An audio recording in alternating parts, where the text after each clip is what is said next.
Bollywood silver screen presenting 12 Years a Slave। मैं दावे के साथ कह सकता हूं कि इस फिल्म की कहानी सुनने के बाद आपकी जिंदगी में जो भी सिचुएशन है, जो भी परिस्थितियां हैं, आपको अपनी जिंदगी बहुत बेहतर लगेगी। ये एक सच्ची कहानी है और ये कहानी है सोलोमन नॉर्थअप की। हालांकि ये फिल्म सन 2013 में बनी थी, लेकिन इस फिल्म की कहानी है सन 1841 की। और ये वो दौर था जब इंसानों को गुलाम बनाया जाता था और उस वक्त इंसान में और जानवर में कोई फर्क नहीं था। सोलोमन नॉर्थअप एक फ्री अफ्रीकन अमेरिकन था, यानी कि वो अफ्रीकी तो था लेकिन अमेरिका में रहता था और वो गुलाम नहीं था। ये वो दौर था जब काले और गोरे लोगों का भेदभाव था। जिस तरह से आज बाजार में जाकर इंसान जानवरों को खरीदता है, इस दौर में लोग इंसानों को खरीदते थे और जिंदगी भर अपना गुलाम बना के रखते, जैसा चाहे उनके साथ सलूक करते और इसकी कोई सुनवाई नहीं थी। नॉर्थअप न्यूयॉर्क में अपने परिवार के साथ रहते थे। उनकी एक बीवी और 2 बच्चे थे। उनका परिवार बहुत खुशहाल था, किसी चीज की कोई कमी नहीं। और वो पेशे से एक म्यूजिशियन थे, यानी कि वो वायलिन बजाते थे और लोग उनकी इज्जत भी बहुत करते थे। अब एक दिन नॉर्थअप का एक दोस्त उन्हें 2 व्हाइट मैन से मिलाता है। एक का नाम होता है ब्राउन और दूसरे का नाम हैमिल्टन। वो नॉर्थअप को बोलते कि हमारे पास तुम्हारे लिए एक जॉब है जिसमें तुम्हें हमारे साथ वॉशिंगटन जाना पड़ेगा और तुम्हें वायलिन बजाना है, और रोज के हम तुम्हें $70 देंगे और जिस दिन तुम परफॉर्म करोगे उस दिन $250, जो कि उस जमाने में एक अच्छी खासी रकम थी। और नॉर्थअप उनकी इस डील को एक्सेप्ट कर लेते हैं और वो उनके साथ डीसी वॉशिंगटन चले जाते हैं। और वहां पर एक रात को वो उन्हीं 2 लोगों के साथ जो उन्हें वॉशिंगटन डीसी लेकर आए एक रेस्टोरेंट में जाते हैं। वहां पर वो खाना खाते हैं, दारू पीते हैं और उसके बाद जब नॉर्थअप की सुबह आंखें खुलती है तो वो एक काल कोठरी में होता है जहां पर उसके हाथों और पैरों पे जंजीरें होती हैं। नॉर्थअप अपने आप को उस जगह पर देखकर बहुत हैरान होता है और वो समझ जाता है कि कल रात को जब उसने ड्रिंक पिया था तो उसकी ड्रिंक में उन 2 लोगों ने कुछ मिला दिया था जिससे वो बेहोश हो गया था और अब वो एक काल कोठरी में है। इसके बाद वहां पर 2 लोग आते हैं। नॉर्थअप उन्हें बोलता है कि मैं कोई गुलाम नहीं हूं, मैं एक आजाद इंसान हूं और मैं न्यूयॉर्क से हूं।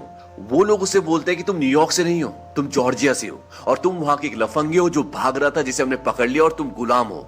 इसके बाद वो नॉर्थअप को बिना बात के कई कोड़े मारते हैं।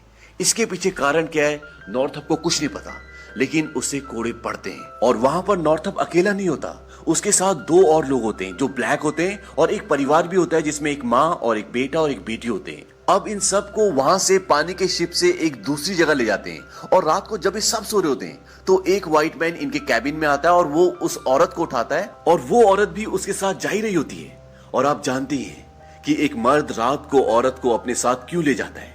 ये औरत एक गुलाम है, इसके साथ इसके बच्चे हैं, तो इसके पास कोई ऑप्शन नहीं है। तभी इन तीनों में से एक आदमी उठता है और वो उस आदमी के कंधे पे हाथ रखता है जो उस औरत को अपने साथ ले जा रहा होता है, और उसके कंधे पे हाथ रखते ही वो उसे चाकू मार देता है और वो वहीं जमीन पर गिर जाता है। और सुबह वो उसकी लाश को समंदर में फेंक देते हैं। यहां पर गुलामों की जिंदगी की कोई कीमत नहीं है, वो सिर्फ उनके लिए एक जानवर की तरह है। जो जिए मरे इससे इन्हें कोई फर्क नहीं पड़ता। शिप से उतरने के बाद इन सब को एक जगह पर बिठाया जाता है और सबका नाम लिया जाता है और जिसका भी नाम लेते हैं वो खड़ा हो जाता है। तभी एक नाम लिया जाता है प्लेट, और कोई खड़ा नहीं होता। तब जो नाम ले रहा होता है वो नॉर्थअप के पास आता है। वो बोलता है कि मैंने नाम लिया, तुम खड़े क्यों नहीं हुए। नॉर्थअप खड़ा होता है, बोलता है कि मेरा नाम प्लेट नहीं है, मेरा नाम सोलोमन। और वो अपनी बात पूरी भी नहीं कर पाता कि वो नॉर्थअप के मुंह पर एक जोरदार थप्पड़ मारता है और नॉर्थअप खामोश हो जाता है। यहां से इन्हें एक घर पर ले जाया जाता है जहां पर इन्हीं की तरह और भी गुलाम होते हैं जिन्हें ये बेचना चाहते हैं। आज जिस तरह से हम लोग बड़े बड़े शोरूम्स में कपड़े खरीदने, जूते खरीदने के लिए जाते हैं, ये भी एक इसी तरह का शोरूम होता है जहां पर कपड़े और जूते नहीं बल्कि इंसान बिकते हैं। ये इन सब के कपड़े उतार देते और बिल्कुल न्यूड खड़ा कर देते हैं। आदमी औरत सब आमने सामने खड़े, और तब इनकी बोलियां लगती हैं। प्लेथ को और जो उनके साथ एक औरत होती है जिसके 2 बच्चे होते हैं, उन्हें एक आदमी खरीदना चाहता है और वो उन दोनों को खरीद लेता है $10,000 में। लेकिन वो औरत बहुत रोती है, कहती है कि मेरे बच्चों को भी मेरे साथ खरीद लीजिए, मैं जिंदगी भर तुम्हारी गुलामी करूंगी। और वो आदमी उसकी बेटी को भी खरीदना चाहता है क्योंकि वो छोटी है और वो चाहता है कि वो अपनी माँ के साथ रहे। लेकिन जो इन्हें बेच रहा होता है वो बोलता है कि नहीं, माफ कीजिएगा जनाब, मैं इसे अभी नहीं बेच सकता, ये तो अभी खिलता हुआ गुलाब है, इससे तो मुझे बहुत पैसे वसूल करने। दरअसल वो उसे हर तरीके से बेचना चाहता था। ये वो दौर था जब इंसान सिर्फ एक चीज थी जिससे वो पैसा कमाना चाहता था। और इस तरह से एक माँ को अपने 2 बच्चों से अलग कर दिया जाता है। वो बहुत रोती है, कई दिन तक रोती रहती है, लेकिन उसके आंसुओं की कोई कीमत नहीं है। लेकिन नॉर्थअप और इस लेडी को जो $10,000 में खरीदता है, ये एक अच्छा इंसान होता है। नॉर्थअप का अब नया नाम प्लेट है और उसे नॉर्थअप के नाम से कोई नहीं जानता, और उसे उसका एक साथी बताता भी है कि अगर तुम यहाँ पर जिंदा रहना चाहते हो तो कभी किसी को मत बताना कि तुम गुलाम नहीं हो, और ये भी मत बताना कि तुम्हें पढ़ना लिखना आता है। अब इस जगह पर जितने भी गुलाम होते हैं उनका काम होता है कि जंगल से पेड़ काटें, लकड़ी बनाएं और बाकी के छोटे मोटे काम भी करें। नॉर्थअप एक पढ़ा लिखा इंसान है, समझदार इंसान है, सभ्य इंसान है, तो कहीं ना कहीं उसकी ये चीजें उसकी पर्सनैलिटी में रिफ्लेक्ट करी जाती हैं। और क्योंकि इनका जो नया मालिक है जिसने इन्हें खरीदा है वो एक अच्छा इंसान है, तो नॉर्थअप उसे खुश करना चाहता है ताकि वो उसकी मदद से यहाँ से निकल पाए, आजाद हो पाए और वापस अपने घर, अपने परिवार के पास पहुंच जाएं। अब ये लोग जो यहाँ पे काम करते हैं, लकड़ियां ले जाने के लिए ये ट्रांसपोर्ट का इस्तेमाल करते हैं, और एक दिन नॉर्थअप इन्हें बताता है कि हम पानी के सहारे यहाँ से लकड़ियां काफी दूर तक ले जा सकते हैं, जिससे ट्रांसपोर्ट का खर्चा भी बचेगा और मेहनत भी कम लगेगी। लेकिन जो इनका सुपरवाइजर होता है वो नॉर्थअप को बोलता है कि तुम इंजीनियर हो क्या, और वो अपने मालिक को बोलता है कि ऐसा कुछ नहीं हो सकता, पानी गहरा नहीं है, लकड़ियां डूब जाएंगी। लेकिन नॉर्थअप बोलता है कि नहीं, पानी 10-12 फुट गहरा और हम कर सकते हैं। तब उनका मालिक बोलता है कि तुम एक टीम बनाओ और करके दिखाओ जो कर सकते हो, और नॉर्थअप करके दिखा देता है, और इस बात से उनका मालिक बहुत खुश होता है और वो बोलता है कि शाबाश, तुमने कर दिखाया। और इसके बाद वो नॉर्थअप को एक वायलिन भी गिफ्ट करता है, क्योंकि वो एक अच्छा इंसान होता है, पढ़ा लिखा इंसान होता है, और उसकी नजरों में इंसान की कुछ कीमत होती है। लेकिन वहीं दूसरी तरफ अब नॉर्थअप का सुपरवाइजर उससे चिढ़ चुका है, और उसकी गलती सिर्फ इतनी है कि उसने एक अच्छा काम किया है, और इससे बड़ी गलती ये है कि नॉर्थअप एक गुलाम और वो सुपरवाइजर नॉर्थअप से बदला लेना चाहता है। एक बार वो उसे लकड़ी का घर बनाने के लिए कहता है और नॉर्थअप उस घर को बहुत अच्छे तरीके से बनाता है। लेकिन जब वो सुपरवाइजर उस घर को देखता है तो उसमें बहुत सारी कमियां, बहुत सारी गलतियां निकालता है। नॉर्थअप बोलता है कि अगर इसमें कोई कमी है, कोई गलती है तो आपके समझाने में गलती होगी, मैंने अपना काम बहुत अच्छे तरीके से किया है। और ये सुनने के बाद वो सुपरवाइजर बहुत गुस्सा हो जाता है। वो अपनी बेल्ट निकालता और बोलता है कि अपनी कमीज उतारो। लेकिन नॉर्थअप अपनी कमीज नहीं उतारता क्योंकि उसकी कोई भी गलती नहीं होती, और इसी वजह से इन दोनों के बीच में हाथापाई शुरू हो जाती है। नॉर्थअप उसकी बेल्ट छीनता है और उल्टा उसी को मारता है। अब वहां पर एक और सुपरवाइजर आ जाता है और इन दोनों की लड़ाई खत्म हो जाती है। वो पूछता है कि क्या हुआ था। नॉर्थअप बोल देता है कि मैं आपकी दीवी के लिए यूज कर रहा था, इसलिए ये मुझे मारना चाहते हैं। नॉर्थअप झूठ बोल देता है क्योंकि वो अपने आप को बचाना चाहता है। वो सुपरवाइजर बोलता है कि अगर तुम जिंदा रहना चाहते हो तो यहां से हिलना मत, और वो सुपरवाइजर और जिससे नॉर्थअप की लड़ाई होती है वो दोनों वहां से चले जाते हैं। अब नॉर्थअप वहीं पर बैठा रहता है और कुछ देर बाद वहां पर 3 लोग आते हैं, जिसमें से एक वो भी सुपरवाइजर होता है जिसको नॉर्थअप ने मारा होता है। वो उसके हाथ पैर बांधते हैं, उसके गले में रस्सी डालते हैं और उसे एक पेड़ के सहारे फांसी पे लटका देते हैं। अब नॉर्थअप तड़प रहा होता है, तभी वहां पर एक आदमी गन लेकर आता है और वो बोलता है कि अगर तुम्हें अपनी जान प्यारी है तो इसे छोड़ दो, क्योंकि ये हमारा गुलाम है। बात यहां पर नॉर्थअप की जान की नहीं है, बात यहां पर गुलाम की है। गुलाम बहुत महंगे आते हैं और कोई अपना गुलाम खोना नहीं चाहता, और वो तीनों वहां से भाग जाते हैं। लेकिन वहां से जाने से पहले नॉर्थअप को वो सुपरवाइजर धमकी देके जाता है कि मैं तुझे छोड़ूंगा नहीं। अब जिस आदमी ने इसे बचाया होता है वो बोलता है कि मेरा घोड़ा लेकर आओ और मालिक को बुलाओ, और वो मालिक को बुलाने के लिए चला जाता है। लेकिन नॉर्थअप अभी भी उसी पोजीशन में होता है, उसके गले में फांसी का फंदा होता है और उसके हाथ और पैर बंधे होते हैं, और अभी भी वो पेड़ से लटका हुआ है। लेकिन वो अपने पंजों के सहारे खड़ा होता है। वो अपनी एडिया यानी कि पूरे पैर जमीन पे नहीं रख सकता। अगर उसने ऐसा किया तो वो फांसी पे लटक जाएगा। और नॉर्थअप को इसी तरह लटके हुए कई घंटे हो जाते हैं। उसके आसपास कई लोग होते हैं, लेकिन ऐसा लगता है कि यहाँ पर कुछ हो ही नहीं रहा, क्योंकि यहाँ पर नॉर्थअप की जिंदगी की कोई कीमत नहीं है। पर कई घंटे बाद जब नॉर्थअप के मालिक आते हैं तो वो जल्दी से रस्सी काटते हैं और उसे नीचे उतारते हैं, और इसके बाद वो उसे अपने घर ले जाते हैं। वो बोलते हैं कि ये सुपरवाइजर अब तुम्हें नहीं छोड़ेगा, तुम्हें मार देगा और मैं कुछ नहीं कर पाऊंगा, इसीलिए मैंने तुम्हें भेज दिया है। नॉर्थअप बोलता है कि मालिक, मैं यहाँ आने से पहले एक आजाद इंसान था, मुझे मेरे घर वापस भेज दो। उसका मालिक बोलता है कि मैं तुम्हारी कोई मदद नहीं कर सकता, क्योंकि मेरे सिर के ऊपर भी कर्जा है, और इसीलिए मैंने तुम्हें भेज दिया है और तुम सिर्फ वहीं पर सेफ रह सकते हो। वो बोलते हैं कि नॉर्थअप, मैं तुम्हारी जान बचाने के सिवा तुम्हारे लिए और कुछ नहीं कर सकता। और इसके बाद नॉर्थअप को उस नई जगह पर भेज दिया जाता है, और यहाँ पर रुई का काम होता है, और यहाँ का जो मालिक होता है वो बहुत ही सख्त होता है। यहाँ पर रोज शाम को ये हिसाब लगाया जाता है कि किसने कितने किलो रुई निकाली, और जो भी 100 किलो से कम निकालता है उसे कोड़े लगाए जाते हैं। और यहाँ पर एक लड़की भी होती है जिसका नाम होता है पैट्सी। वो हमेशा हर रोज 250 किलो तक रुई निकालती है, जो कि अपने आप में बहुत ज्यादा होती है। वो हर एक इंसान से डबल रुई निकाल रही होती है। और यहाँ का जो मालिक होता है वो पेट्सी के काम से बहुत खुश होता है और उसकी उसके प्रति नजर गंदी भी होती है। लेकिन गुलामों के लिए ये आम बात है, उनकी कोई इज्जत नहीं है। उन्हें उनके खरीदार जब चाहे जैसे चाहे इस्तेमाल करते हैं। अब एक रात को सब गुलाम सो रहे होते हैं, तभी वहां पर एक आदमी आता, बोलता है कि चलो मालिक ने बुलाया, और उन सबको मालिक के घर ले जाता है और उनका मालिक बोलता है कि डांस करो। दरअसल ये भी इनके लिए आम बात होती है, मालिक जब चाहता है उन्हें बुलाता है और अपने सामने नचवाता है। हालांकि कोई नाचना नहीं चाहता, क्योंकि सुबह आंख खुलने के बाद से रात तक ये सिर्फ काम करते हैं, और जब थोड़ा आराम का टाइम आता है तो उसमें भी इनका मालिक इन्हें बुला लेता है। अब जब ये सब नाच रहे होते हैं, तभी जिस आदमी ने इन्हें खरीदा है, जो इनका मालिक है, उसकी बीवी एक बोतल उठाती है और सीधा पेट्सी के मुंह पे मारती है, और पेट्सी दर्द से कर्रा उठती है। पेट्सी की उम्र भी बहुत ज्यादा नहीं होती, और वो औरत उसे बोतल से इसलिए मारती है क्योंकि वो जानती है कि उसके पति की पेट्सी पे गंदी नजर है, और वो उसे बोलती है कि इसको बेच दो। लेकिन उसका पति बोलता है कि मैं इसे किसी भी हालत में बेच नहीं सकता, क्योंकि ये बहुत अच्छा काम करती है। और इसके पीछे कारण एक ये भी होता है कि वो पेट्सी के साथ शारीरिक संबंध बनाना चाहता था। अब जो यहाँ की मालकिन होती है वो भी बहुत रूड होती है। एक दिन वो नॉर्थअप को बुलाती है और उसे एक लिस्ट देती है और बोलती है कि जाओ बाजार से सामान लेकर आओ, और जाने से पहले उससे पूछते हैं क्या तुम्हें पढ़ना लिखना आता है। लेकिन नॉर्थअप झूठ बोल देता है, वो कहता है कि मुझे नहीं आता। वो बोलती है कि तुम्हें पढ़ने लिखने की जरूरत भी क्या है, तुम यहाँ पे गुलामी करने के लिए आए हो, और अगर कुछ और करने की कोशिश की तो तुम्हें कोड़े पड़ेंगे। इसके बाद वो वहां से बाजार के लिए निकलता है। नॉर्थअप अपनी जिंदगी से थक चुका है, परेशान हो चुका है, और रास्ते में उसके मन में आता है कि वो भाग जाए, और वो जंगल के रास्ते भागना शुरू कर देता है। लेकिन जब वो थोड़ी सी आगे जाता है तो वो देखता है कि वहां पर कुछ गोरे लोग कुछ गुलामों को फांसी लगा रहे हैं। वो से पूछते कि तुम कहां जा रहे हो, किसके गुलाम हो। नॉर्थअप बोलता है कि मैं बाजार जा रहा हूं, मुझे मालिक ने बाजार भेजा है। और उसके गले में वो बिल्ला देखते तो पहचान जाते हैं कि ये किसका गुलाम है। इस जमाने में हर एक गुलाम के गले में एक बिल्ला लटकाया जाता है, जिस तरह से कुत्ते के गले में पट्टा होता है, ठीक उसी तरह से।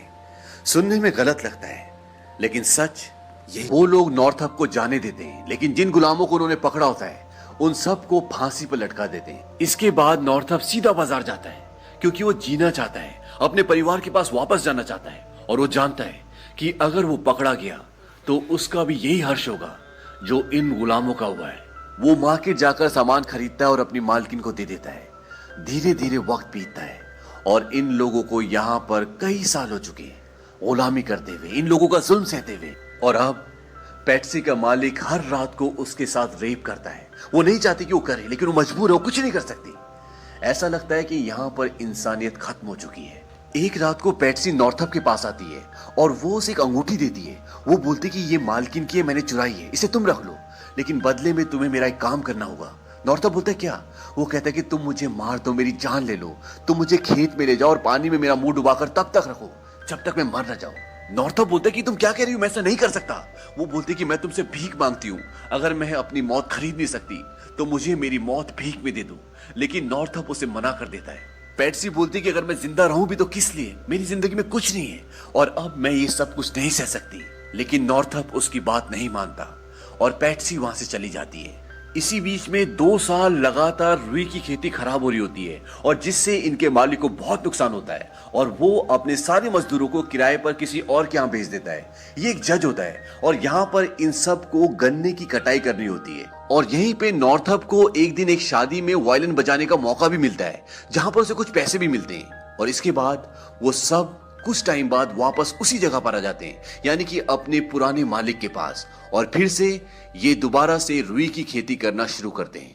और वही सिलसिला दोबारा शुरू हो जाता है। जो भी 100 किलो से कम रुई लेकर आता है उसे कोड़े लगते हैं, और नॉर्थअप को अधिकतर कोड़े लगते ही थे, क्योंकि वो 100 किलो से ज्यादा रुई कभी भी नहीं ला पाता था। इसी बीच में इनके साथ एक और गुलाम आता है, और ये कोई ब्लैक नहीं बल्कि व्हाइट मैन होता है, और ये सिर्फ पैसों के लिए काम करने के लिए आया होता है। पर होता ये भी गुलामी है, और यहाँ पर इन लोगों के बीच में भेदभाव देखने को मिलता है, क्योंकि जब भी कोई ब्लैक 100 किलो से कम रुई लेकर आता है तो उसे कोड़े लगते हैं। लेकिन जब ये व्हाइट मैन 100 किलो से कम रुई लेके आता है, चाहे 50 से भी कम लेके आए, तो इसे कोड़े नहीं पड़ते, बल्कि इसे ये बोला जाता है कि तुम धीरे धीरे काम सीख जाओगे। अब क्योंकि ये व्हाइट मैन इन्हीं लोगों के साथ रहता है, गुलामों के साथ रहता है, तो इन लोगों की आपस में दोस्ती हो जाती है। और एक दिन नॉर्थअप उसे बोलता है कि तुम मेरे लिए काम कर सकते हो। वो बोलता है क्या? वो कहता है कि मैं एक लेटर लिखूंगा, तुम उसे पोस्ट कर देना, और बदले में मैं तुम्हें कुछ पैसे भी दूंगा। दरअसल नॉर्थअप के पास कुछ पैसे होते हैं जो उसने शादी में वायलिन बजा के कमाए होते हैं और वो उसे पैसे दे देता है और बोलता है कि मैं 2 दिन बाद तुम्हें लेटर दूंगा। ये काम बहुत ही रिस्की होता है क्योंकि अगर ये बात इनके मालिक को पता चल गई तो वो इन दोनों को मार देंगे। पर वो मान जाता है और नॉर्थअप से पैसे ले लेता है। वो बोलता है कि ठीक है, 2 दिन बाद तुम मुझे लेटर दे देना, मैं तुम्हारा लेटर पोस्ट कर दूंगा। अब एक रात को जब नॉर्थअप सो रहा होता है तभी उसका मालिक आता है और उसके हाथ में चाकू होता है और उसने शराब भी पी रखी होती है। वो बोलता है कि मैंने सुना है कि हमारे गुलामों में कोई पढ़ा लिखा गुलाम है। वो कहता है कि मालिक आप ये क्या कह रहे हैं? वो कहता है कि तुमने उसे लेटर देने की कोशिश की, तुम पढ़े लिखे हो।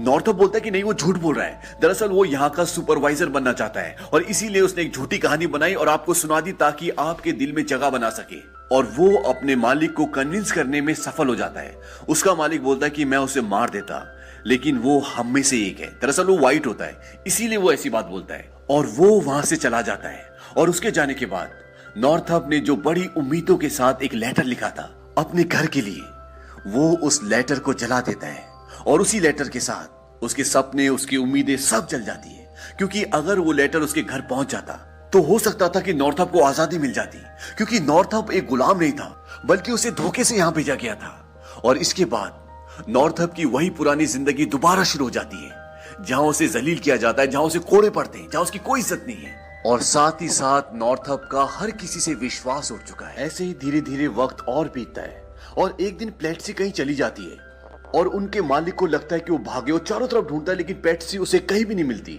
लेकिन थोड़ी देर बाद वो वापस आ जाती है, लेकिन उनका मालिक बहुत गुस्से में होता है। वो उससे पूछता है कि तुम कहां गई थी? वो बोलती कि मैं खेत में गई थी, लेकिन उसे उसकी बात पर विश्वास नहीं आता और वो उसे मारने लगता है। तभी बीच में नॉर्थअप आ जाता है और नॉर्थअप पे भी हाथ उठाता है। और तब पेट्सी सच बता देती कि मैं मालिक शॉ के पास गई थी, मुझे यहाँ पे नहाने के लिए साबुन नहीं दिया जाता और मेरे पूरे शरीर से बदबू आ रही है। लेकिन अभी भी उनके मालिक का गुस्सा शांत नहीं होता। वो पेट्सी को एक पेड़ के सहारे बांध देते हैं और उसके कपड़े उतार देते हैं और वो नॉर्थअप को बोलते हैं कि इसे चाबुक मारो। हालांकि नॉर्थअप नहीं मारना चाहता लेकिन वो मजबूर है और नॉर्थअप उसे धीरे धीरे चाबुक मारना शुरू करता है। और ये देखने के बाद उसके मालिक को और भी गुस्सा आ जाता है। वो गन निकालता है और उसके सिर पे गन रखता है और कहता है कि इसे इतना मारो कि इसके शरीर से खून निकले, नहीं तो मैं तुम सबको गोली से मार दूंगा। और अब नॉर्थअप मजबूर होकर उसे चाबुक मारना शुरू करता है और उसकी पूरी पीठ लहूलुहान हो जाती है। लेकिन उसके मालिक का इससे भी दिल नहीं भरता। वो उससे चाबुक छीनता है और उसे इतने कोड़े मारता है, इतने कोड़े मारता है कि उसकी पूरी पीठ लहूलुहान हो जाती है और वो बेहोश होकर वहीं पे गिर जाती है। इस बात से नॉर्थअप का दिल पूरी तरह से टूट जाता है और वो दर्द से, जिंदगी से मायूस होकर अपना वायलिन, जो उसकी जिंदगी की सबसे महत्वपूर्ण चीज थी, उसके टुकड़े टुकड़े कर देता है। अब इन्हीं दिनों यहाँ पर एक और आदमी आता है मजदूरी करने के लिए, लेकिन वो गुलाम नहीं होता क्योंकि वो व्हाइट स्किन होता है। वो सिर्फ पैसों के लिए काम कर रहा था। इसका नाम बैस होता है और ये बहुत अच्छा इंसान होता है। एक दिन ये सब गुलामों के साथ मिलकर धूप में काम कर रहा होता है। तभी उनका मालिक आता है और बैस को बोलता है कि ये थोड़ी सी शराब पी लो, तुम्हें अच्छा लगेगा। लेकिन बैस मना कर देता है और वो समझ जाता है कि इसके दिल में कुछ ना कुछ है।